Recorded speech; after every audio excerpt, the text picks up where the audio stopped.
Hi everyone, today we are going to be concentrating on one-step equations like the last lesson, except now with multiplication and division. But before we do that, let's take some time just to review solving addition and subtraction equations algebraically.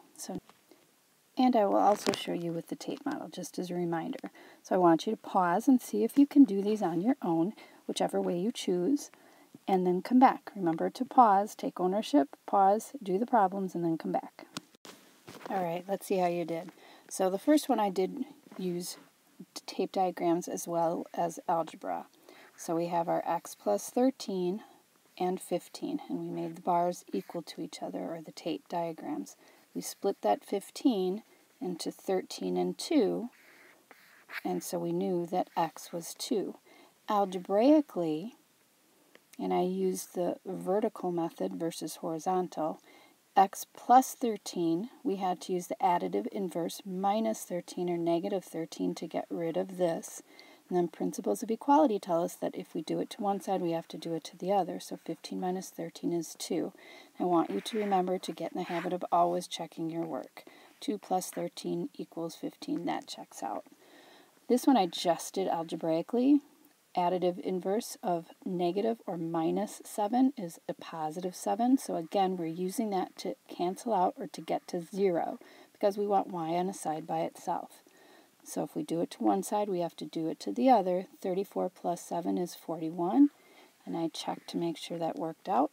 And the last one, it was plus 14, so we had to subtract 14 to get 42, and then I checked it out. So the additive inverse, when something is added or subtracted to our variable, we need to get rid of it by doing the opposite. All right, let's move on to multiplication and division problems.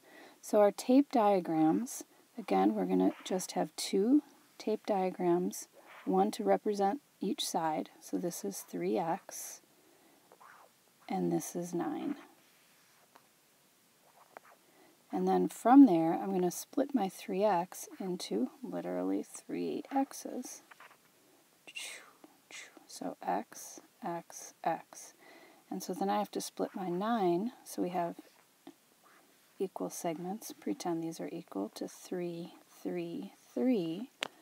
So 1x is 3. So if 9 had to be split into 3 groups, how big would each group be? 3. So we know that x is 3. So how can we show this algebraically?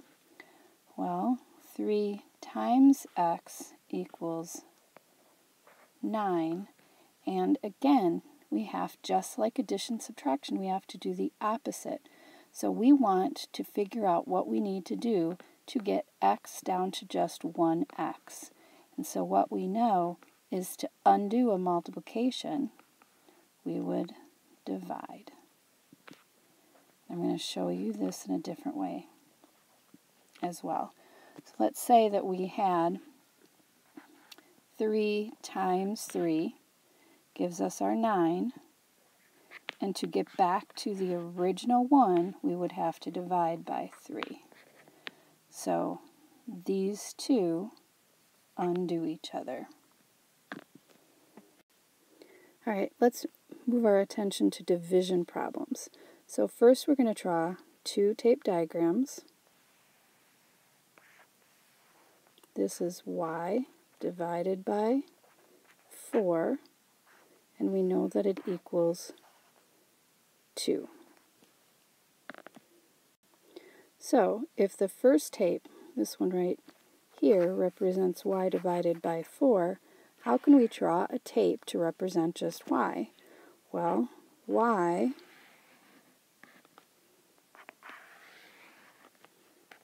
would be 4 of the y's divided by 4. So y divided by 4, y divided by 4.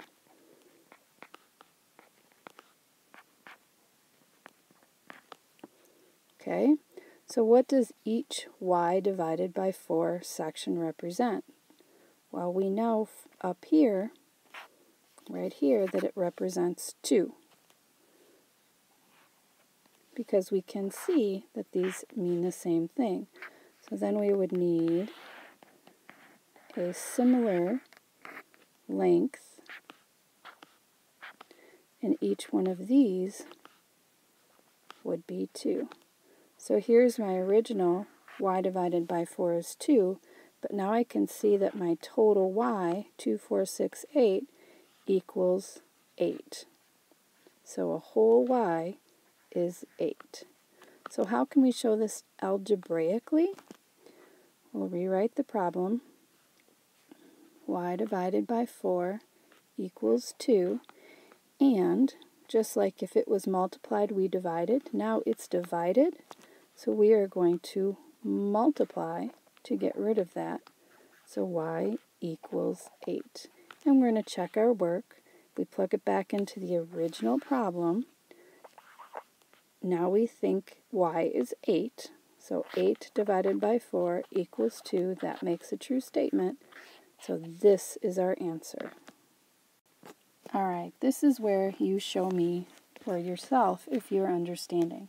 So I want you to pause, do these problems, and then come back and check your work. Alright, let's see how you did. So to use a tape diagram, I first drew 2 equally length tapes because again they're equal to each other. 3m in one, 21 in the other. And then I took this 3m and I literally split it into 3 m's. And then this 21, since I split these into 3, I had to split the 21 into 3.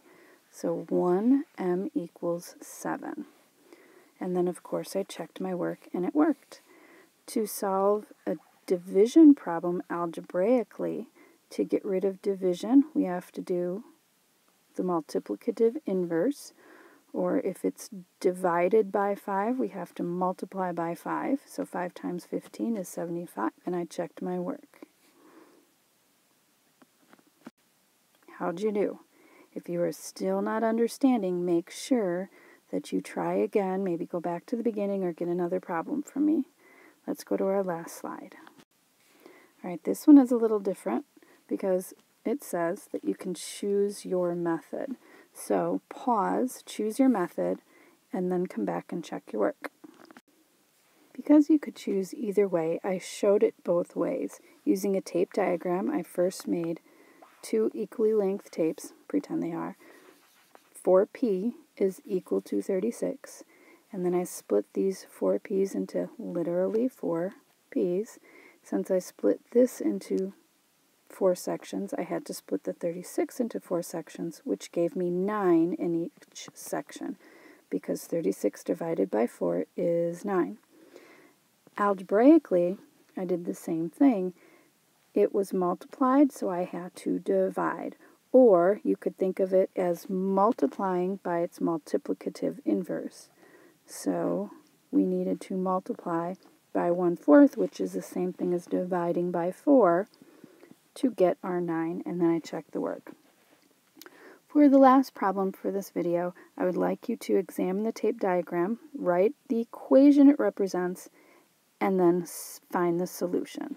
So this time the tape diagram is drawn for you. Write an equation showing what it represents. So pause, do this problem, and come back. Okay, so we knew that 70 had to go on one side of the equal sign, and our 7 q's needed to go on the other. I chose to do it algebraically. Since q was multiplied by 7, we needed to divide by 7. Or we could have divided this 70 into 7 equal sections up here, leaving 10 in each section. So q must equal 10. Alright, that's it. Try your assignment. Let me know if you need help. We out.